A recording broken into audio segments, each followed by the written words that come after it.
Iraan ründas Aserbaidžaani, kus pole USA baase ja mis nimetas Iraani hiljuti sõbralikuks. Olukorda halvendab veel see, et üks Iraani droon oli suunatud algkoolile ajal, kui seal toimusid tunnid. Tundub, et režiimi kokkuvarisemise lähenedes ründab Iraan kõiki. Enne Aserbaidžaani loole asumist vaatame, kui palju riike Iraan on sõtta tõmmanud. Ühel pool on Iisrael, USA ja peagi võib liituda ka kurdi rühmitusi. Selle kohta on erinevaid teateid, millest räägin teises videos. On riike, keda Iraan on rünnanud. Sinna kuuluvad Aserbaidžaan, Bahrein, Iraak, Jordaania, Kuveit, Omaan, Katar, Saudi Araabia, Araabia Ühendemiraadid, Türgi, Prantsusmaa, Kreeka, Itaalia, Holland, Hispaania, Suurbritannia ja Küpros. Iraani käsilased liituvad sõjaga revolutsioonikaardi käsul ja ründavad teisi riike. Need on Hezbollah, Palestiina Islami džihaad, rahva mobiliseerimisjõud ja teised, kes teevad tihedat koostööd revolutsioonikaardiga. Sõda on laienenud nii, et Iraan ründab nüüd suvalisi riike, isegi neid, kus pole USA baase. Siin on hea näide. Eile öösel USA aja järgi, seega umbes hommikul Iraanis, ründas Iraan Nakhitševani lennujaama. See on Aserbaidžaani eksklaav Iraani piiril. Vaata rünnakut.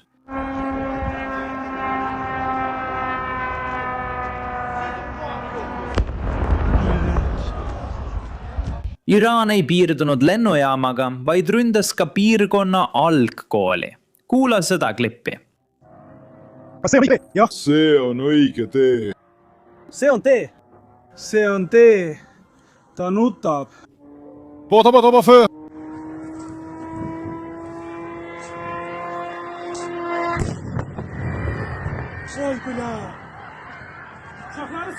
Meil pole infot, kas kool oli avatud, kuid taustal laste ja inimeste karjumist kuuldes arvan, et kool oli avatud ja lapsed olid kohal. Kindel ma siiski pole. Võite kommentaaridesse kirjutada oma arvamuse. Õnneks droon ei tabanud hoonet, kuid kukkus koolihoone lähedale. Piisavalt hirmutav. Nüüd tuleb veelgi hämmastavam info. Alles äile külastas Aserbaidžaani president Iraani saatkonda, et avaldada austust Khameneile ja kaastunnet mõrvatud ülemjuhile. Aserbaidžaani välisministeerium teatas avalikult, et USA-l ega Iisraelil ei lubata kasutada Aserbaidžaani territooriumi Iraanile kallaletungiks. Kuigi neil riikidel on varem olnud pingeid, nimetas Aserbaidžaan Iraani sõbralikuks, kuid Iraan ründab nüüd Aserbaidžaani lennujaamu ja koole. Nüüd selle video põhjal, mida te ekraanil näete, ei tundu, et lennujaam sai väga tõsiselt kahjustada. Kuid Iraani eesmärk ei ole tekitada otsest või füüsilist kahju.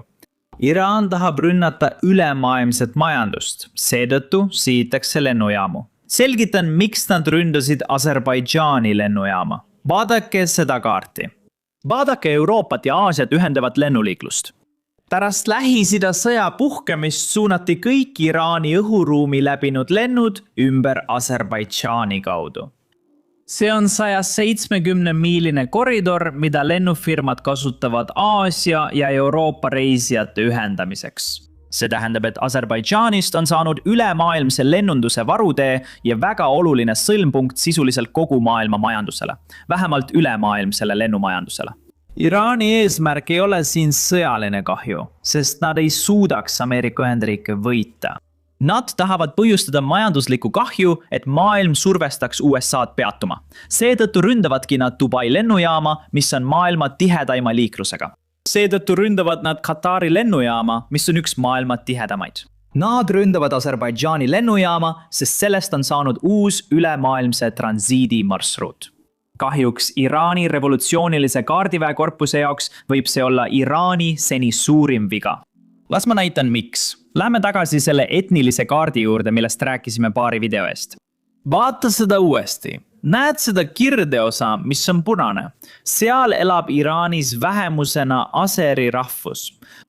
Selle tõttu on kahe riigi vahel olnud pikaajalised pinged. Aserbaidžaan on aastaid süüdistanud Iraani selle rahvastiku halvasti kohtlemises. See hakkab tulevikus oluliselt mõjutama edasist.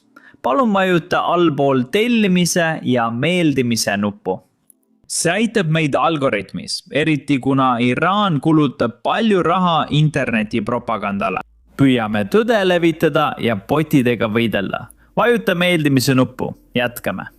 Näete, alles eile pöördus Iraanis elav Aserbaidžaani elanikkond presidendi poole paludes kaitset. Nad väidavad, et olukord Iraanis halveneb kiiresti ja riskid kasvavad iga päevaga. Seega nad on hirmul. Samal päeval pandi Aserbaidžaani väed lahinguvalmidusse. Tegelikult nägime teateid, et sõdurid kutsuti puhkuselt tagasi ja nende puhkused tühistati või lühendati. See andis selge signaali, et riik ootab midagi tõsist. Täna hommikul ründas Iraan. Aserbaidžaani vastus oli kiire ja karm. Kaitseministeerium teatas, et vastumeetmeid valmistatakse kohe ette. Seejärel kordas Aserbaidžaani president sisuliselt sama sõnumit oma avalikus pöördumises rahva poole pärast rünnakut. Signaal oli see, et erinevalt Pärsia lahe riikidest ei kavatse Aserbaidžaan seda taluda.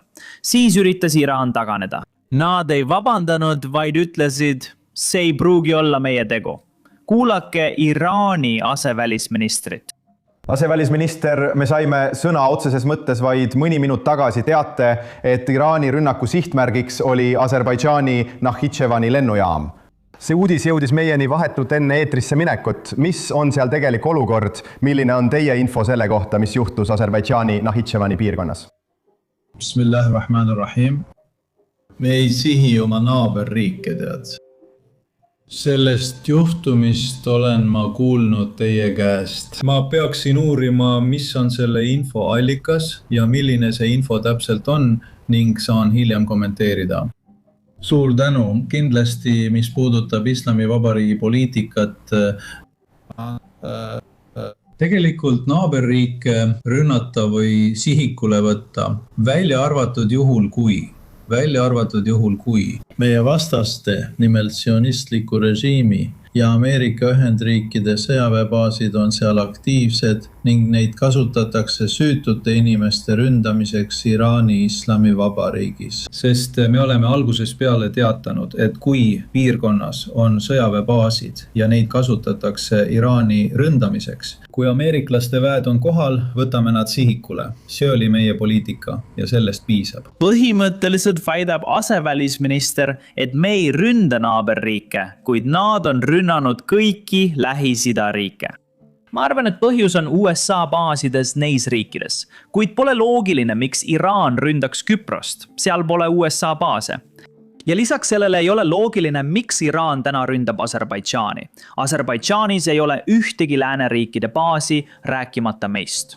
Näite, Iraan ei suuda seletada, miks nad ründavad nii paljusid riike, sest tegelik seletus on sisuliselt terrorism. Nad üritavad suurendada palu, tappa tsiviilisikuid ja põhjustada majanduskahju ülemaailmsele majandusele. See on põhimõtteliselt nii, et Iraan tahab kogu maailmale kollektiivset karistust rakendada, kuna neile ei lubata tuumarelvi. Aga kahjuks ei saa nad seda öelda riiklikus ega isegi rahvusvahelises televisioonis.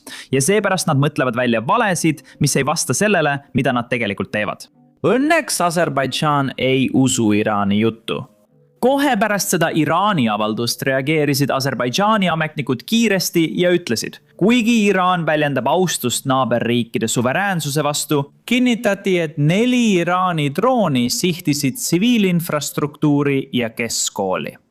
Me ootame, et Iraani relvajõud lõpetaksid eitamised ja vabandaksid.